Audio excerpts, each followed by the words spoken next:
Hello, how are you? I haven't talked to you in a while.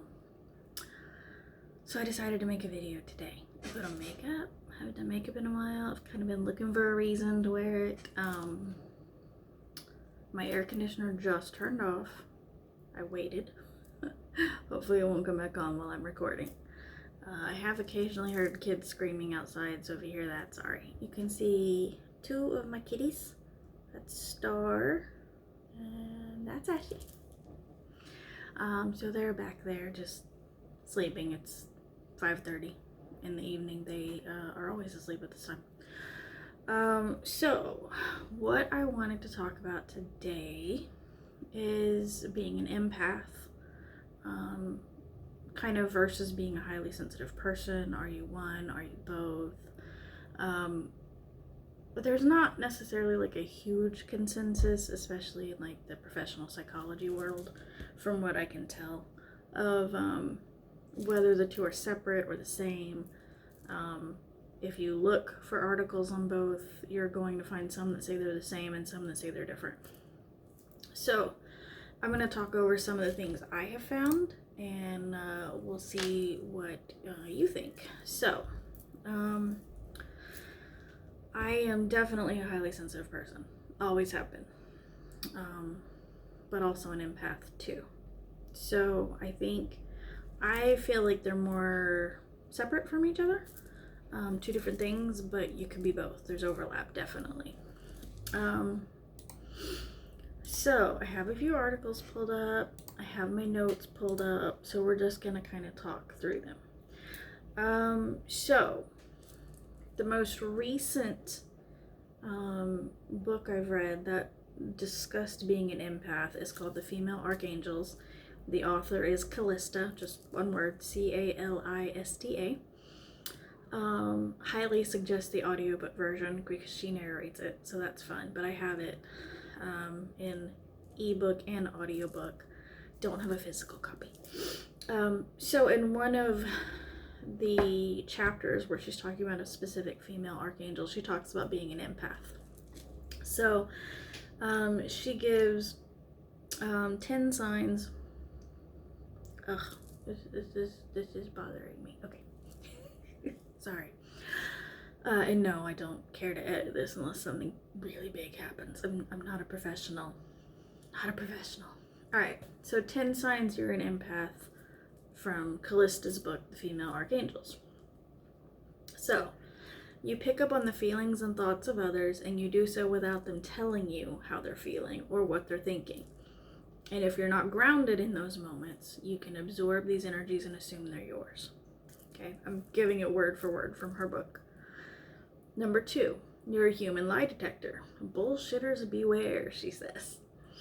As you can pick up on the teeniest social cues to read a person's true intentions and motives, even if they're trying to hide them. Number 3, you can sense the vibe of an environment. You can interpret the emotional feel of a space and translate it through your body. So in general, this is probably going to mean you like your home to be calm and fairly organized. Because when you're highly sensitive or an empath, generally chaos, whether that is a bunch of clutter sitting around, or it's dirty, or it's loud, generally that kind of stuff's gonna bother you a bit. It might give you some anxiety. Number 4, I added my own stuff onto that one. Number 4, you mimic emotional reactions and you do so automatically if you're not fully centered. For example, if someone cries, you easily cry. And if you're in a group of people, you can feel overwhelmed, like have sudden emotional changes. I'm there with you if that's you. And I feel for you. This is probably why I'm an introvert and have social anxiety. Number 5, people love to be around you as you understand where they're coming from, especially if they can't express themselves physically or emotionally. So babies, small children, pets, they tend to gravitate towards you because you're able to interpret what they're saying, feeling, thinking better than people who are just listening for the words. Number 6, spirit communication is easy for you because you're a translator of non-physical energy. So I had never thought about that one, but it makes sense. If you already tune into energies and vibrations that aren't physically tangible, then it would kind of make sense that you could better tune into your spirit guides, guardian angels, whatever you may believe in, deities. For some reason, my brain can't think of any others. But anyway, any type of spirit being. And so you tend to trust your conversations with your angels, crystals, ancestors, guides, more than those without empathic skills. Now, that may be true for me. I may trust it more than others. I don't know, because I don't know how much others trust it, but I do have a hard time trusting the things I feel and sense. But I think that's from my own personal and childhood stuff. I don't think I distrust it because I'm an empath. Number 7, you're drawn to helping others thrive, as well as the planet, as connection and heartfelt relationships are very important to you. And I do agree with that as well. I mean, I agree with all of them to a point. I am an empath, so these all fit me to some degree. I am drawn to helping others. I haven't figured out the best way for me to do that yet. I've tried different things. I've tried coming up with my own business. I tried starting a women's circle recently, virtual through Zoom because pandemic. But my medical issues seem to always cause problems. So, I don't know. I'm sure I'll figure something out eventually. Number 8, you feel drained often because you haven't learned how to master your empathy. So you end up absorbing the energies of others around you in the rooms you're in, and you're kind of like taking on their problems if they come to you for help. And so because you're taking on all this extra stuff, you're drained. Number 9, intimate relationships can be challenging. Even the slightest irritations can feel huge if you're not feeling good in yourself. If your partner doesn't honor your need for personal space or has narcissistic tendencies, relationships can break down. And Callista says that empaths, like narcissists, are just attracted to us. Which may be true. I'm not sure. And the last one that she gives, number 10, you're a healer or a caregiver. You can pick up on areas of discomfort and dis-ease in others. If you've learned how to hone your intuitive empathy, you'll see this as a gift. If not, it can feel more like a burden, because you can imprint their symptoms and experience them as if it were happening to you.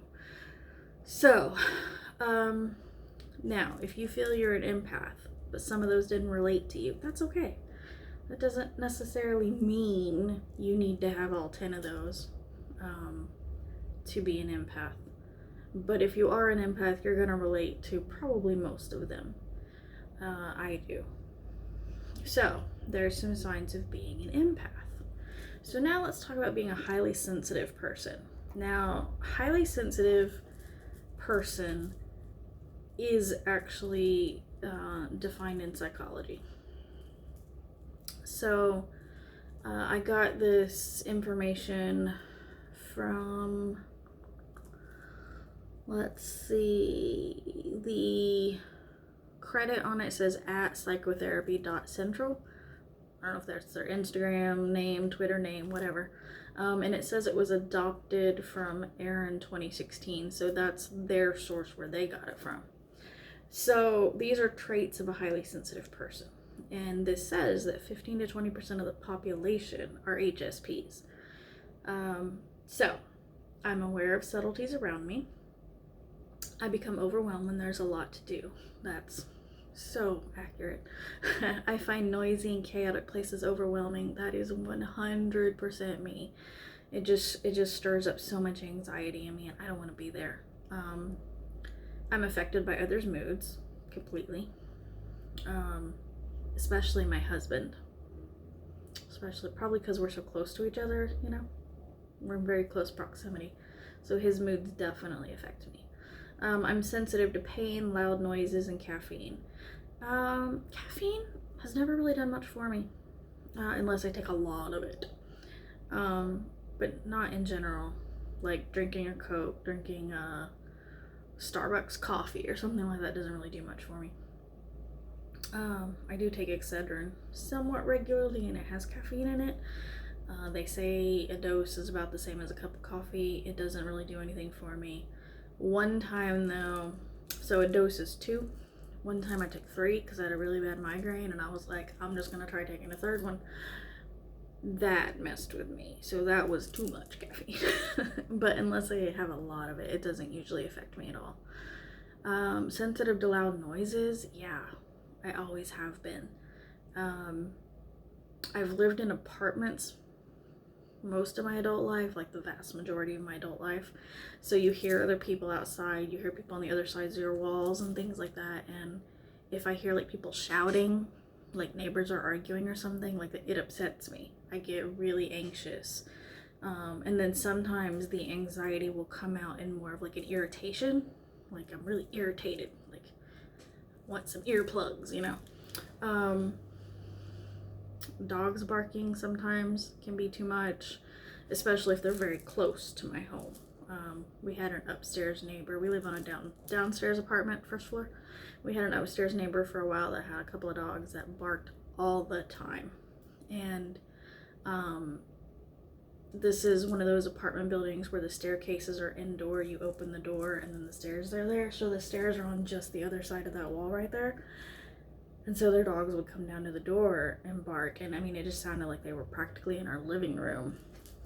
And I hated it. It was so chaotic for me. Sensitive to pain, I'm kind of back and forth on that. Like, my first tattoo was on my ribs, which is supposed to be one of the most painful places. And it was very painful in some places. But I handle it, like, fine. I didn't, like, cry or anything like that. And I have chronic migraines. I have chronic pain because of that. And I deal with that pain generally.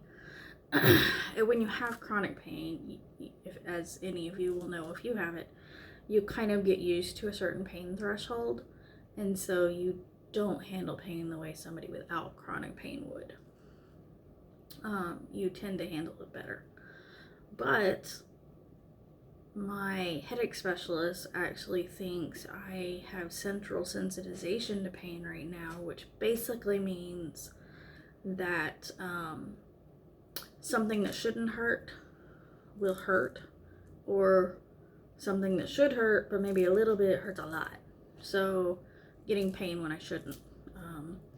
And it causes some issues, like some of the treatments for chronic migraines involve getting multiple injections in like your scalp, face, neck area, and I can't tolerate them. It's extremely painful for me. We decided to try a nerve block injection back in November. Me and my headache specialist knew going into it I may not be able to tolerate the pain because of the heightened sensitization. But I was willing to try it because thus far in the last 5 years, neurologists and headache specialists haven't found anything that reduces the number of migraines I have. So I was willing to try it. So basically it was an injection of like a steroid and then like Novocaine, like a numbing. And there were multiple injections done. I remember there were like here and then like up here by the hairline. There were some here like above the ears, and then there were some in the back of the head. It was excruciating. And I'm not saying that lightly. It was excruciating. She knew I was probably going to be in a lot of pain, so she up front, she was like, you tell me if you need a break, if you need me to stop for a minute. And I had her do like 4 breaks during it. And then when it was over, I had to sit there for a while. The nurse brought me some water because I felt like I was going to pass out from the pain. So, I don't know if my sensitivity to pain has to do with me being a highly sensitive person, an empath, or if it just has to do with my medical conditions. I don't know. But I am sensitive to pain. The next one is I find myself needing to be alone and quiet after periods of activity. That's true. That's part of being an introvert though too. because it takes a lot of energy. Usually when you're an introvert, if you go do something, especially if you're around other people, it tends to take your energy from you and you need time to recharge.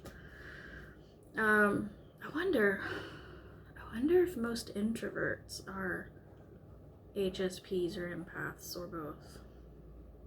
I'm curious about that one. I find being observed stressful. Accurate. I've never liked being observed. You know, like, do you do that thing, like, if you're typing and then somebody's standing over you, all of a sudden you can't hit the right keys for anything, you just keep messing it up, like things like that. I'm deeply moved by poetry, art, music, and the arts. That is true. I can cry real easy at some songs and art and stuff. I'm sensitive to another's discomfort. I have a rich inner world and deep thoughts. I don't know about that. Let's not give my brain too much credit. I avoid violent movies. For me, it kind of depends on the context. Like, I like some scary movies. They have some violence. I like some action movies. Action movies tend to have violence. It just depends. There's some that's too much.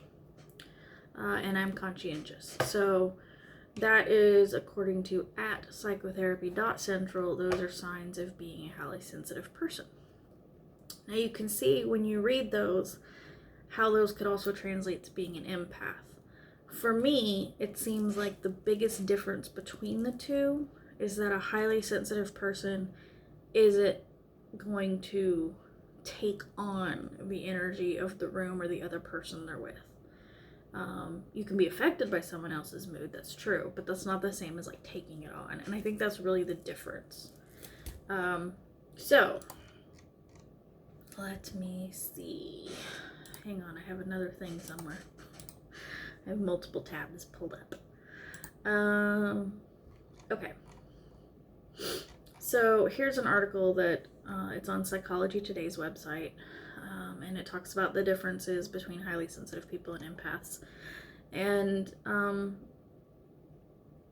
so here's some of the traits they say that the two have in common. Low threshold for stimulation, need for alone time, sensitivity to light, sound, and smell. I have those too. But I also think most of that goes along with my migraines. Aversion to large groups. Takes longer to wind down after a busy day. Now this is interesting. It says highly sensitive people are typically introverts. I believe I just wondered that just like 2 minutes ago. But it says empaths can be introvert or extrovert, but most tend to be introverts. So that's interesting. Generally, both groups of people share a love of nature and quiet environments. They want to help others. Yeah, so here's what they call the biggest difference. We can sense subtle energy and actually absorb it from other people in different environments into our own body. And that's what I too feel the difference is between highly sensitive and empath. If you actually absorb that yourself, then that's more empath. So you can actually experience the energy around you, which is interesting. Can be bad, can be good. And then this article specifically says they're not mutually exclusive. You can be both. Many highly sensitive people are also empaths. You can kind of look at it as like a spectrum where